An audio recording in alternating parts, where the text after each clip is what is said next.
اے اللہ پاک ہمارا ایمان سلامت رہے، ایک لمحے کے کروڑوں میں حصے کے لیے بھی ہمارا ایمان ہم سے جدا نہ ہو۔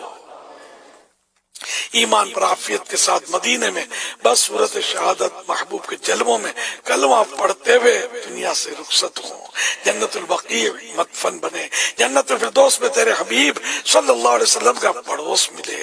یا اللہ پاک ہم سے ہمیشہ ہمیشہ ہمیشہ کے لیے راضی ہو جا، ساری امت کی مغفرت فرما، الہ العالمین ہمارے بیمار شفا یاب ہوں، ہمارے مقروض قرضوں سے نجات پائیں۔ یا اللہ پاک بے روزگاروں کو حلال و آسان روزی ملے، تنگ دستوں کی تنگ دستیاں دور ہوں، فراخ دستیاں نصیب ہوں۔ یا اللہ پاک اپنی رحمت سے ہمارے ماں باپ کو بھی بخش دے، الہ العالمین اپنی رحمت سے جو بے اولاد ہیں ان کو نیک اولاد بعافیت بغیر آپریشن کے عنایت ہو، بیٹیوں کے طلبگاروں کو بیٹیاں، بیٹوں کے طلبگاروں کو بیٹے ملے۔ اے اللہ پاک جن کی اولاد نافرمان ہے فرما